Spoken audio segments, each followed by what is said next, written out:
US में Indian students और professionals के लिए जो वर्क विंडो सालों से एक बड़ा एडवांटेज बनकर काम कर रहा था, अब उसे लेकर सवाल उठने लगे हैं। यही विंडो वो सिस्टम है जिसने यूएस डिग्रीज को इंडियन स्टूडेंट्स के लिए सिर्फ एजुकेशन नहीं बल्कि करियर और सेटलमेंट का स्ट्रॉन्ग गेटवे बना दिया था। लेकिन अब इमिग्रेशन पॉलिसीज, वीजा स्क्रूटनी और पॉलिटिकल डिबेट के बीच ये पूरा मॉडल प्रेशर में आ गया है। यूएस सिस्टम में लंबे समय से ये माना जाता रहा है कि फॉरेन स्टूडेंट्स, खासकर इंडियन स्टूडेंट्स, पढ़ाई के बाद वर्क अपॉर्चुनिटीज के जरिए अमेरिकन जॉब मार्केट में एंटर करते हैं।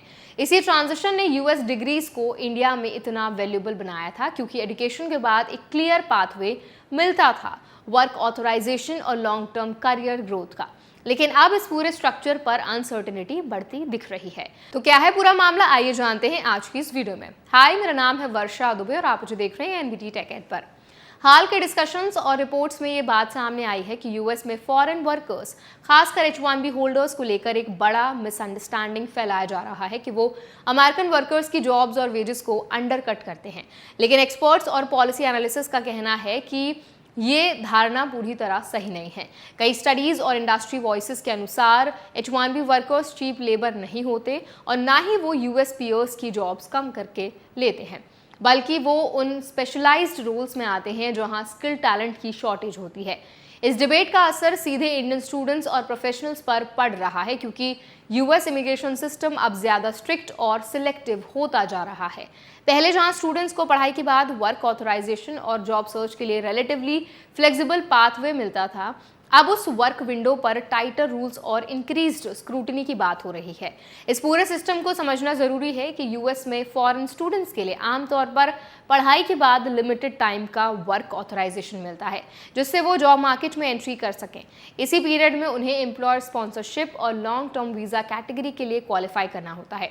लेकिन जैसे जैसे पॉलिसी डिबेट्स तेज हो रहे हैं, इस ट्रांजिशन फेज को और रेस्ट्रिक्टेड किया जा सकता है जिससे स्टूडेंट्स के लिए करियर प्लानिंग और चैलेंजिंग हो जाएगी। इंडियन स्टूडेंट्स के लिए बदलाव इसीलिए भी इम्पॉर्टेंट है क्योंकि यूएस में पढ़ने वाले इंटरनेशनल स्टूडेंट्स में इंडियंस सबसे बड़ा ग्रुप है। हजारों स्टूडेंट्स हर साल इस उम्मीद के साथ यूएस जाते हैं कि उन्हें ग्लोबल एक्सपोजर के साथ साथ करियर स्टेबिलिटी भी मिलेगी। लेकिन अब policy uncertainty, visa processing scrutiny और पॉलिटिकल प्रेशर इस पूरे जर्नी को कॉम्प्लेक्स बना रहे हैं।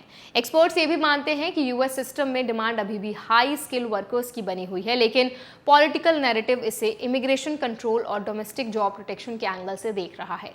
इसी कारण फ्यूचर पॉलिसीज में सिलेक्शन और स्ट्रिक्टर हो सकता है, खासकर एंट्री लेवल रोल्स और पोस्ट स्टडी वर्क अपॉर्चुनिटीज को लेकर। इस बदलाव का असर सिर्फ स्टूडेंट्स तक लिमिटेड नहीं है बल्कि इंडियन फैमिलीज की प्लानिंग, एजुकेशन लोन्स और लॉन्ग टर्म फाइनेंशियल डिसीजंस पर भी पड़ सकता है क्योंकि यूएस एजुकेशन अब सिर्फ डिग्री का नहीं बल्कि इमिग्रेशन पाथवे का भी हिस्सा माना जाता था। और अगर ये पाथवे कमजोर होता है तो पूरी कॉस्ट बेनिफिट कैलकुलेशन बदल जाती है। इंडियन एप्लीकेंट्स के लिए अब सबसे ज़रूरी बात यह है कि पहले से प्लानिंग करें और हर स्टेज पर अपडेटेड रहें, चाहे वो एडमिशन प्रोसेस हो, वीज़ा कैटेगरी हो या पोस्ट स्टडी वर्क रूल्स। हर स्टेप में डॉक्यूमेंटेशन एक्यूरेसी और पॉलिसी अवेयरनेस बहुत इंपॉर्टेंट हो गया है। किसी भी गलत अजम्पशन या आउटडेटेड इन्फॉर्मेशन पर रिलायंस फ्यूचर रिस्क बढ़ा सकता है।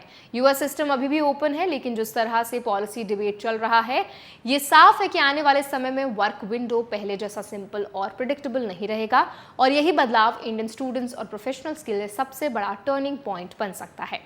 तो आई होप ये वीडियो आपके लिए हेल्पफुल रहा होगा। अगर ये वीडियो आपको पसंद आया तो उसको लाइक करें, शेयर करें। ऐसे और वीडियोस के लिए हमारे चैनल एनबीटी टेक एड को भी जरूर सब्सक्राइब करें।